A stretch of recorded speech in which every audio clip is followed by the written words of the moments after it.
All right. Live, back in action. Yeah, we're all good on Instagram. Just went up and everything. All right.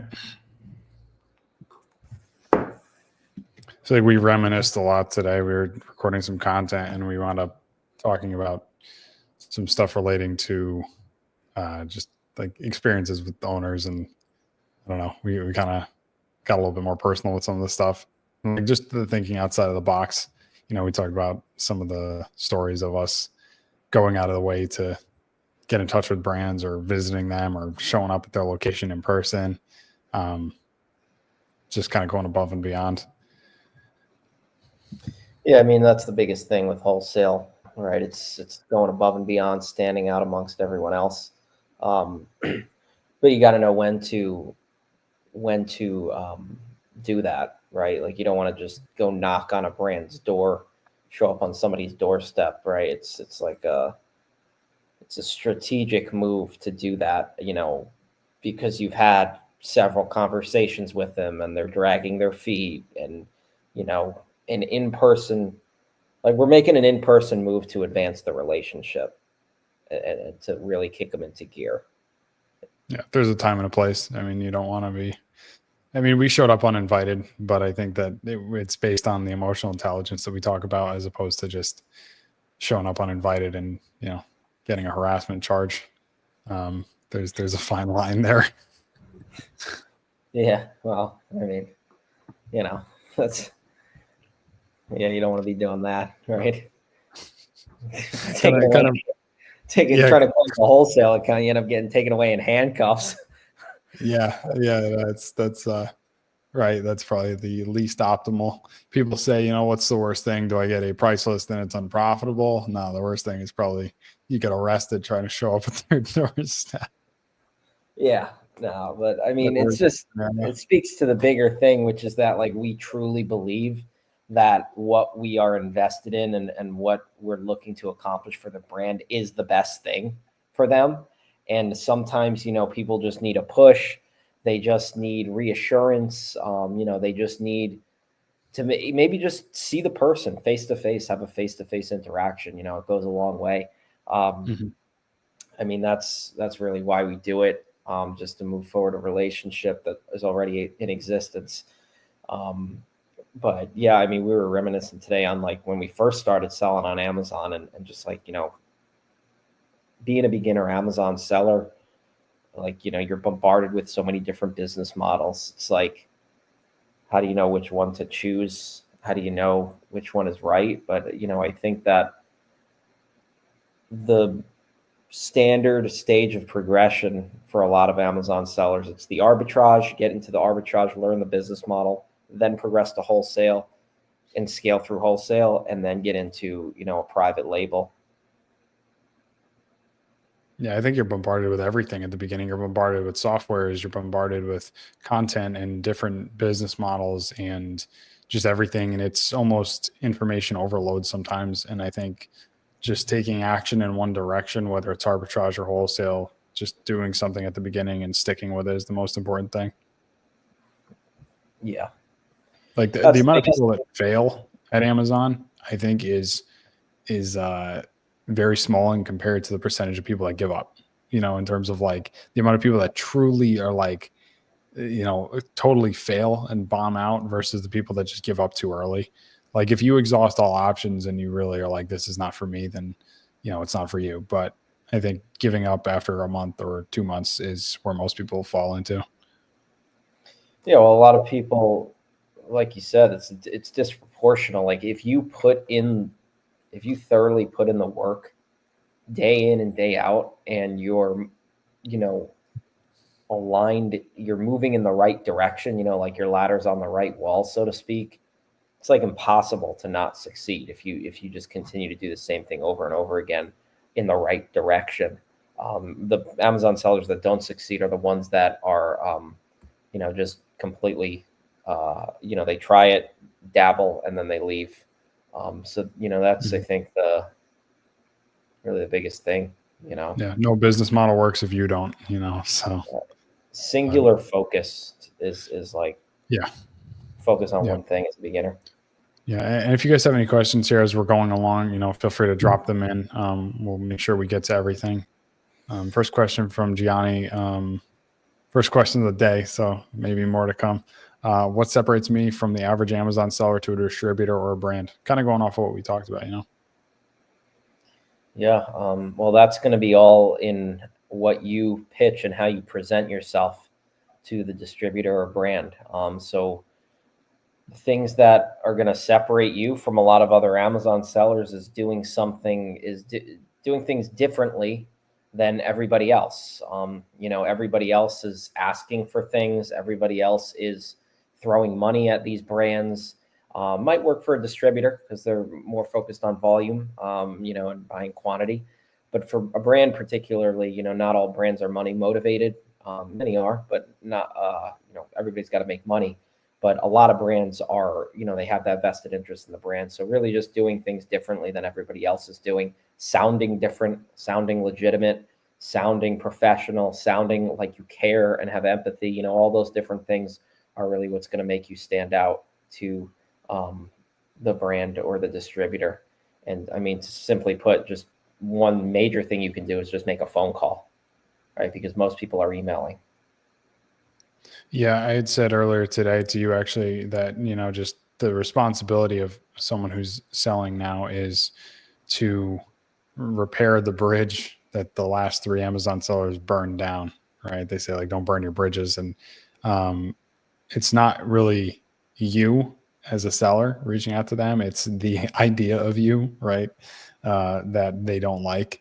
And so getting someone to know and trust you is a big thing. And that just comes from providing the value that, you need to, and that most people won't.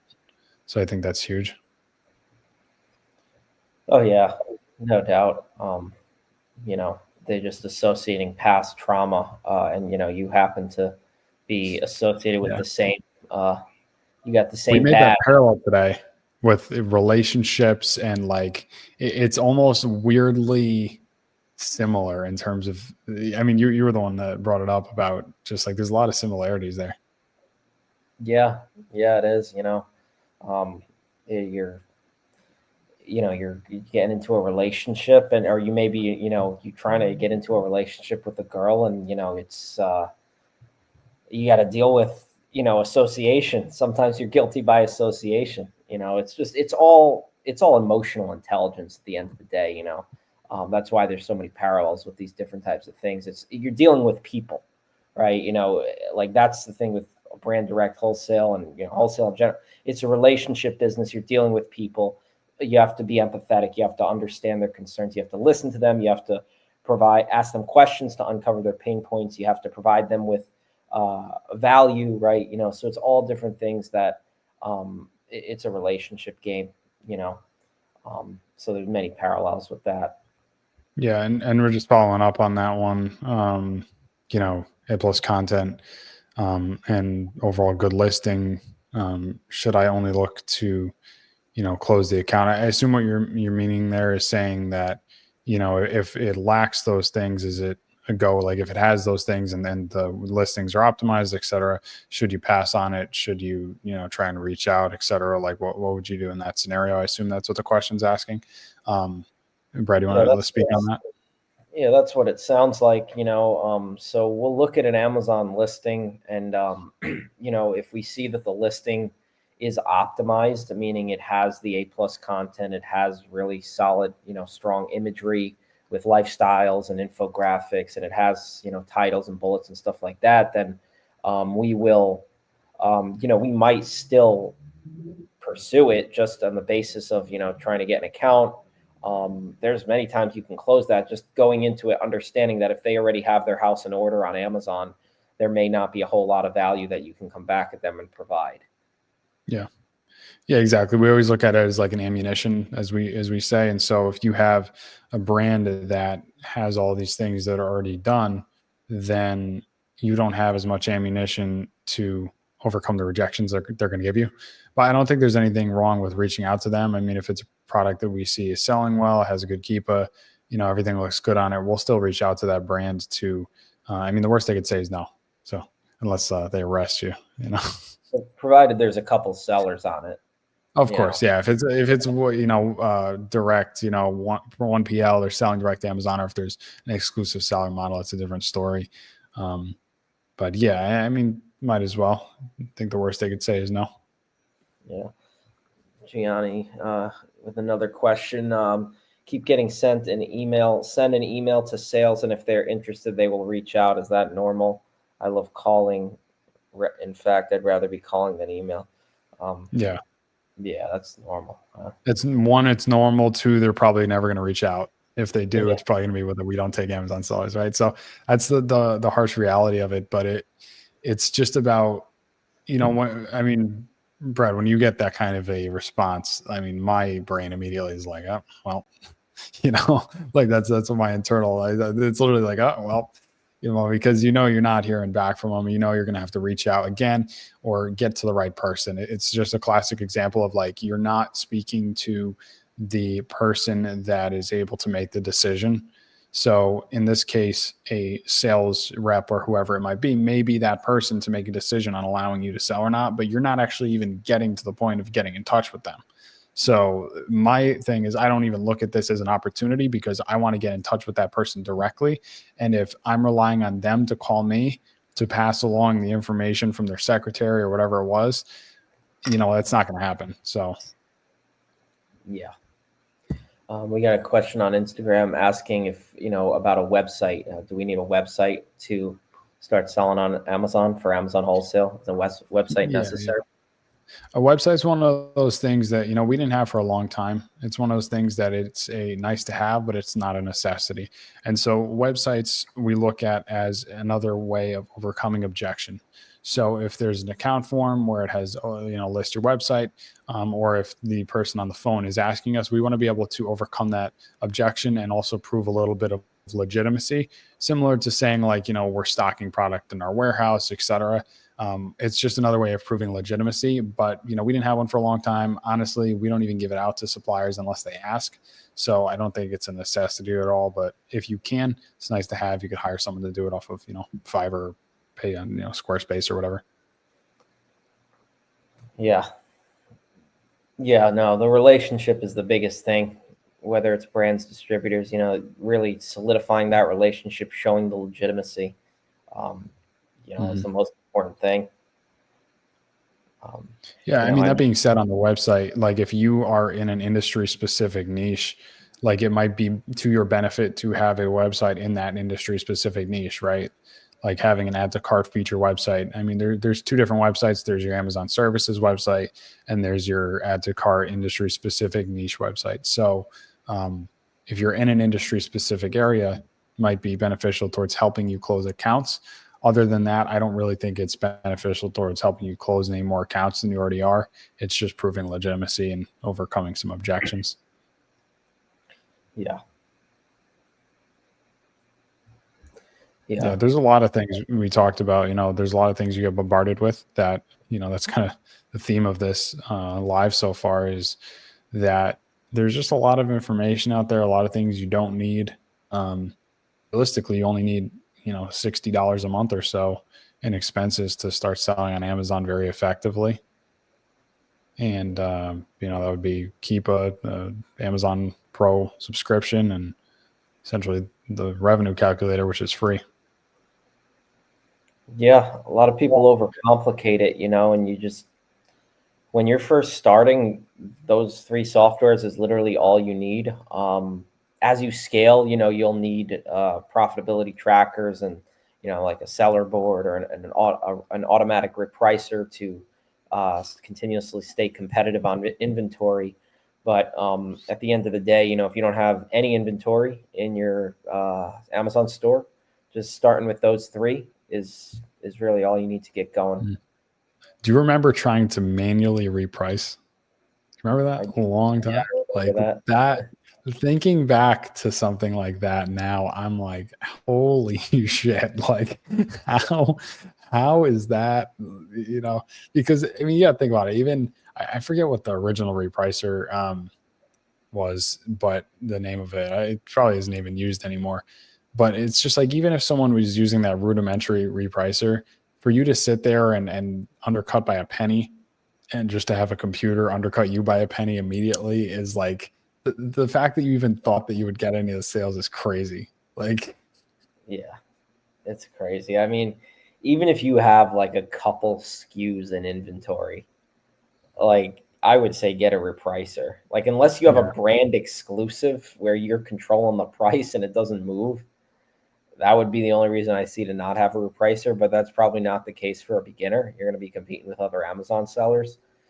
So you definitely, as soon as you start getting, a couple SKUs in inventory, I would say just get that repricer because it's going to pay for itself. yeah, absolutely. And you're going to be able to turn your inventory faster, get your cash flow back, invest in more product, etc. So, how do I get to people making the decisions? Should someone automatically send me to, a decision maker, in this case, a salesperson, if they want to do business, or if they say they'll reach out, is it a straight up no? I think it's really kind of a case by case, but, reaching out with purpose and getting, if you can't get something like that, I'll always ask for an email. Can I get a direct email? What's their direct line? Something like that. Those could be some approaches. Yeah. And put yourself on the offensive, I think, rather than being on the defense, which is like, hey, I'm going to wait until, they call me. Yeah. Another question about how to overcome if we don't have a website or a warehouse, and you use a prep center for stocking. Yeah. I mean, that's fine as long as it's a legitimate, address to ship to a commercial address. Residential, like we were using the house for a long time.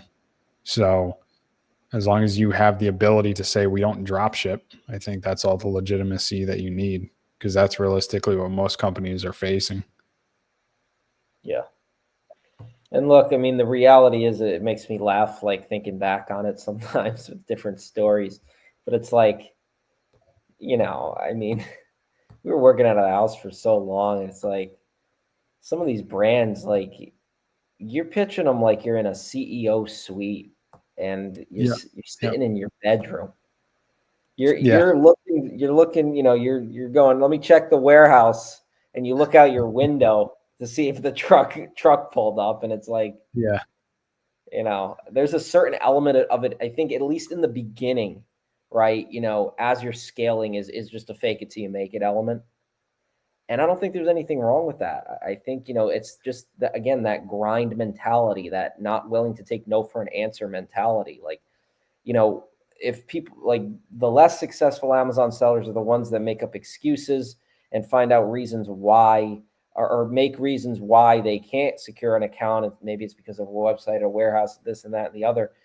But the ones that are going to be really successful are the ones that are savvy and strategic and are willing to do, whatever it takes. And, there's nothing wrong with kind of faking it until you make it in reaching out to these brands until you make it, I Yeah. mean, I think I mentioned this on here forever ago on a live, but when um, I was actually in my parents' basement, and the guy on the phone, wasn't a video call obviously, but the guy on the phone was talking to me after, a 15-20 minute conversation that started to go really well. This was years and years ago. And he's like, yeah, like, you on the other hand are extremely legitimate. You know what you're talking about. And he goes, most people, they just call me out of their parents' basement. oh And yeah, I kind of just looked around and I was like, oh yeah, no, of course, right? But like there is that whole element to that where it's like it just goes to show you it's not necessarily about your position, and that's the thing with wholesale. Like people overcomplicate it. Is as long as you're putting in the effort, you know what you're talking about, like you show legitimacy, conviction, it's huge. I mean, I was literally in the exact place that the guy, said that he didn't accept sellers that called from, and we closed that account. So yeah, it's funny, all the things you think of at the beginning. And I'm sure we'll have those stories now, years from now, of like things we were doing, you know. yeah. No, it's funny. I mean, I I got a couple stories like that. It's like one of my more famous ones is you've heard it where, and anybody on here who was selling pools back in the day, 2020, drop a comment and hear about the pools. I mean, we made a fortune on pools, but that's besides the point. Traveling around the state with a U-Haul, getting pools, coming back, shipping the pools. But I'm still, we're still doing wholesale, right? We're still doing wholesale during the day, contacting the company. So it's like I was on the phone with a brand in my garage, and I got the phone to my ear like this. I got the phone to my ear like this, and I'm taking the pool, like I'm taking the sticker off the pool, and I'm trying to have a conversation with the brand. It makes me laugh thinking back on it. Yeah. Yeah. All right. I have a call with the brand to discuss their listings. They are a mess. That's a good thing. They don't sell much. Other people are creating listings under their brand. How should I approach this? I mean, the first clarification question I'm going to ask you is when you say they don't sell much, are you just referring to the products don't sell a lot? Because if that's the case, I probably wouldn't be reaching out to them to begin with. But if they have issues with their brand and whatnot, I would really, if you haven't gotten on the phone with them, I would talk to them and target kind of what their pain points are, or if they have them, or if they just don't care about the Amazon presence at all or their brand equity. But if it's not selling, we've learned that, especially over the last year or two, that the listings that are either low margin or they don't sell as well as we'd like is just a hard pass. So it might not be worth your time, to be honest with you. I'd have to know a little bit more about that. Yeah.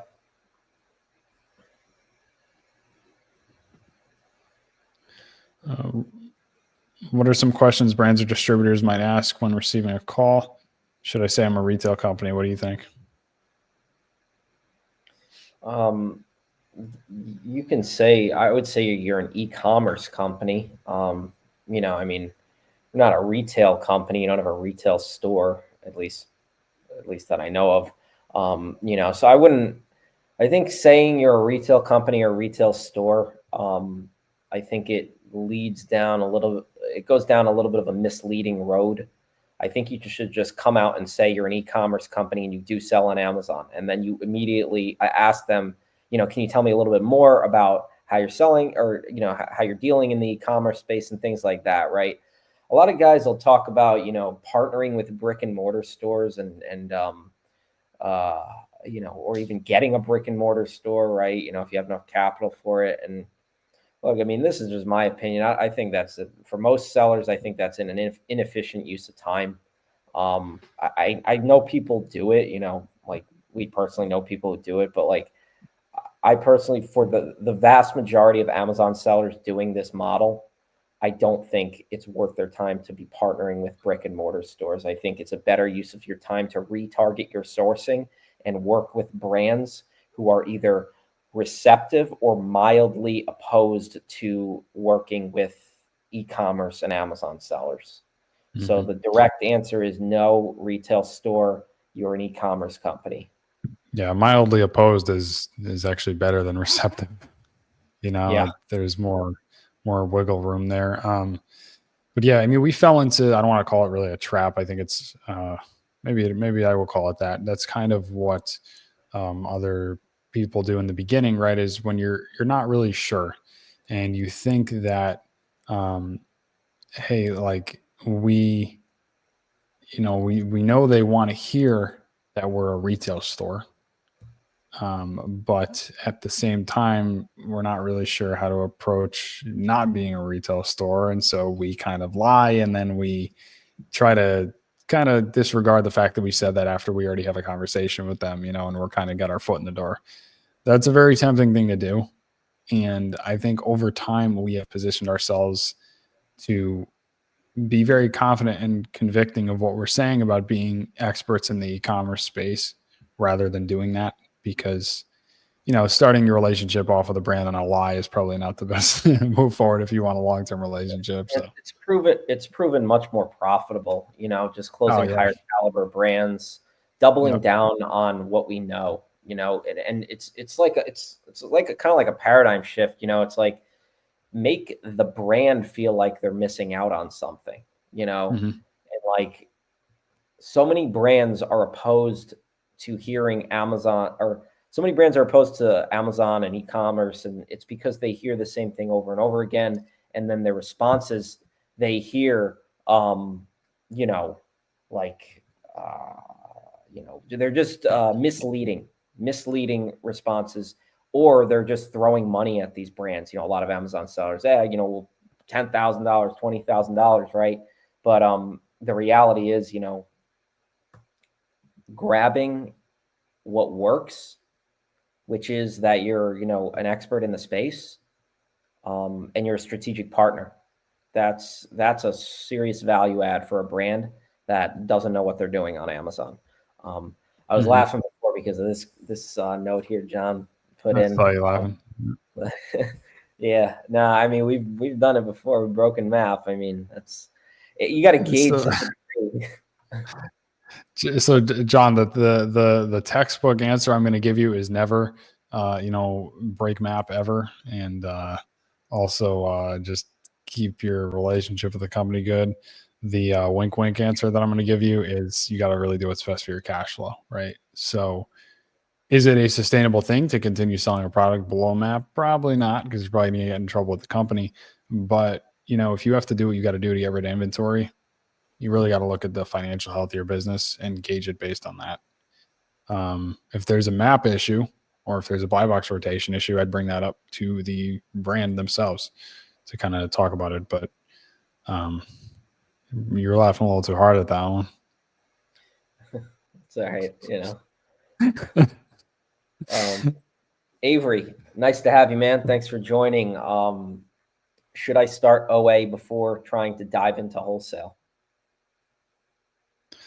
Yeah, so online arbitrage and retail arbitrage are great ways to understand Amazon. And there is a fine line between, I think, doing too much of it if your eventual goal is wholesale, and not doing enough of it where you don't start to understand that Amazon is a lucrative thing that can get you those wins. So when you start selling on Amazon, you want to see that you can make money off of it, and you want to understand everything to do with how to operate shipments and Seller Central and all of that stuff. So if you're a complete beginner, I think that it makes sense to do some sort of arbitrage first. But if you get into it too deep, you'll want to continue doing it, and you'll stop yourself, or it'll be harder to transition into something like wholesale. And we know that because we did it. We were retail arbitrage sellers once upon a time. So good to start. Keep it short and dive into wholesale as soon as you can is my advice. Yep. Good advice. This is absolutely perfect. So I'll let you read this one out loud. Yeah. So it looks like Gianni's sort of giving us a template here for what he would say to a brand or a distributor he's reaching out to for Amazon wholesale. Hello, I'm with the company. We're an e-commerce company, stock and ship out of where you're located. Do you mind if? Yeah, I mean, that's basically what you say,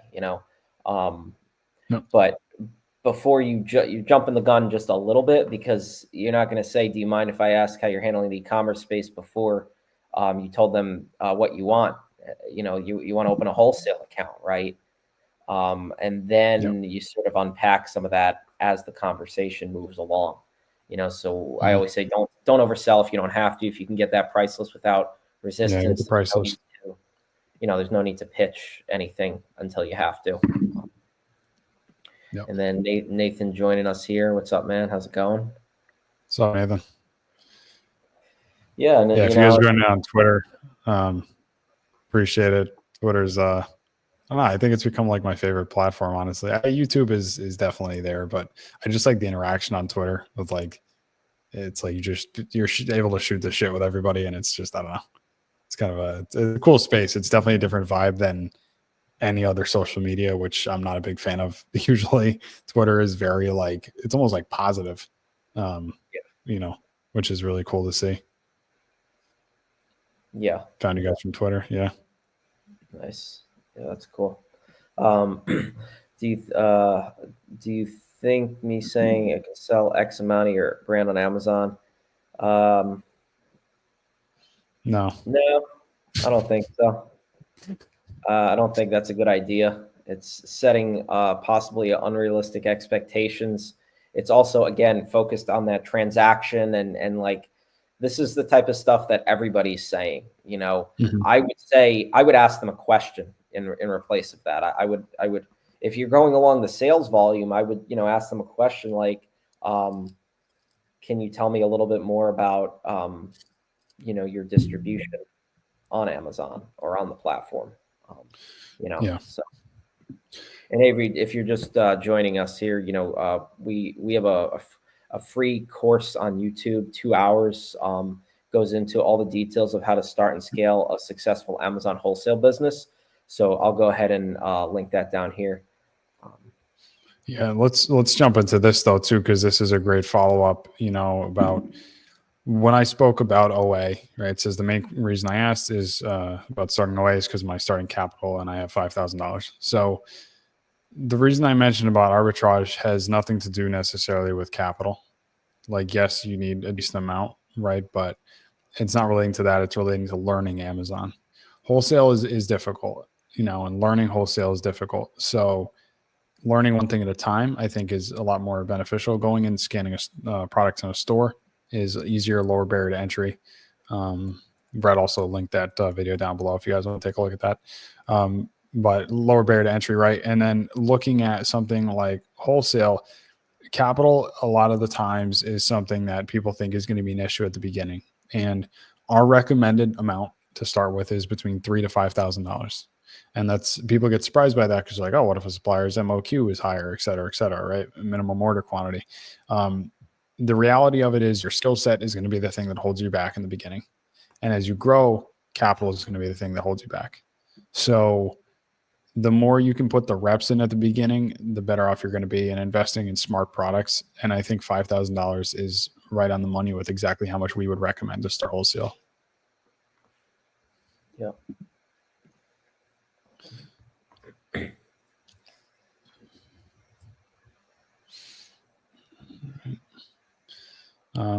What happens if a brand doesn't have MAP? Should I suggest MAP pricing to them? How should I approach it? You can suggest MAP pricing if it works to your advantage. If you're competing with other resellers, I would say MAP works to your disadvantage because it doesn't give you the flexibility to reduce your price if you're not getting the buy box. If you have an exclusive agreement with the brand, I suppose it really doesn't matter. You are the MAP, like you are selling it at one price, and maybe you have the ability to price test at different levels. That's one of the benefits a brand can get an exclusive, is that they're able to now see where the best sweet spot is for their price, the retail price of their product on Amazon. They can't get that when they sell to a bunch of different Amazon sellers, right? They have to stick everybody at the same price or it's an all-out war. And that's one of the problems with selling to multiple different resellers. Yep. Yeah. I mean, Amazon is a map-driven, a price-driven platform. So lowest price gets the buy box in most cases.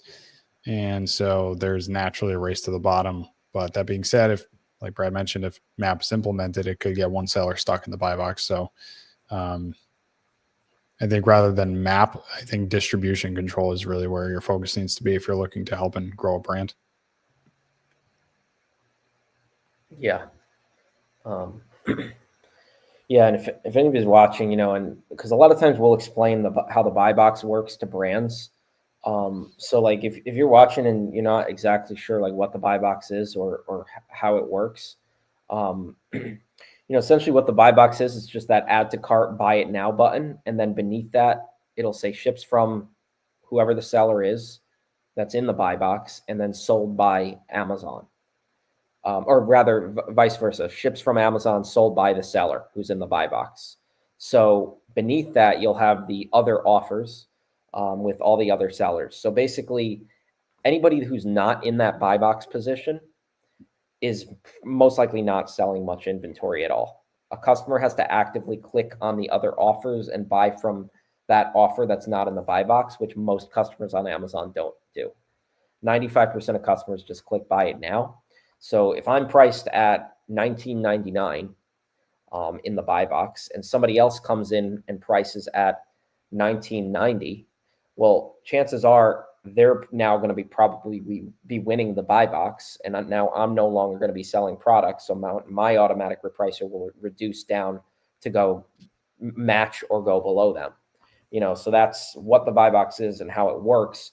And when we talk about wholesale and pitching brands and talking with brands, explaining that to them can be insightful, because brands might not understand why it doesn't make sense to sell to multiple sellers that are selling on Amazon. Right. 75% of getting a brand exclusive relationship, I think, is 3/4 of your work up front is education. Yeah. It really is. Yeah, definitely. That being said, we're going to be wrapping up soon. So throw those last minute questions here. Gianni's asking, when they ask if I'm selling on Amazon, do you think telling them that, yeah, that's actually one of the biggest sales channels, what do you think that will make them think of me as a business? Yeah. So that's kind of where you implement what you were saying before. So, we stock and ship the product, etc. We also sell on, if they would ask you that, we also sell on Amazon. Do you mind if I ask a little bit more about how your company's handling the e-commerce space? It's all in one breath, right? So, folks, I actually did that the other week, and the guy backtracked. Usually people go like it works, and people go right into answering your question. But he's like, whoa, what's going on? He's selling on Amazon, this and that. And then I kept him on the phone for a long time by just asking calibrate questions and stuff like that. But yeah, go right into it. Just, acknowledge, move on. Yeah, absolutely. And that, to follow up on that question, that's correct. You don't want to throw money in their face. Avery, we go live every Wednesday for Wholesale Wednesday, 7:00 Eastern time. We'll answer any Amazon related questions. Sometimes we'll dive into some brand, outreach strategies. Sometimes we'll dive into sourcing and how to find profitable brands and distributors. So we do all kinds of things. We're looking forward to having you on the Wednesday calls. Yeah, and if you guys are watching this, which you obviously now are, I'm just saying this for the people on YouTube who watch this afterwards, but if you guys are watching this live now, it is February 12th. Tomorrow, February 13th, we are actually going to be guest hosting on Corey Gainham, Jonah, and Kajwa's the Wholesale Network. So we're going to be talking brand direct to their community as well on there. So we might have some insightful info about that. Or if you guys are a part of their community, we are going to be hosting tomorrow. Yeah, and John's asking how to enable subscribe and save. Mm-hmm. Yeah, so certain products are eligible, certain products are not eligible. So I think that is the first thing to determine whether your product is eligible or not. In some cases, your product will just automatically, you'll get an email that says, hey, your product is now enrolled in subscribe and save. I believe there's a feature, Brad, correct me if I'm wrong on this, where products can automatically be enrolled if they're eligible. That's an option, correct, right? Yeah, you can do that. Yeah, so I would do that as an option. If not, I would open up a case. To see if your product is eligible. I think it's shown that a 10% discount or more contributes to, pretty substantial results. But another thing to keep in mind is if you are offering the product at a price and someone gets a subscribe and save membership to your product, you are locked into that price. So don't do it unprofitably. Yeah, run your numbers, Mm-hmm. And that being said, it's the most important thing, right? Scale massively, but also be profitable. Yep, absolutely.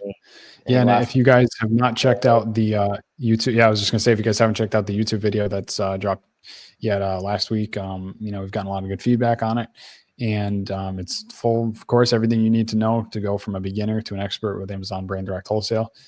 We'd greatly appreciate if you checked it out and also shared it. Same thing goes with our content. If you find value in it, and we're looking to scale your business or help another entrepreneur, We would really appreciate if you share our content. Amazon changed our lives, and we really think that it has the power to change yours and other people's as well. So we're live here every Wednesday, and that's about it. I will see you next time. Peace. See you next week.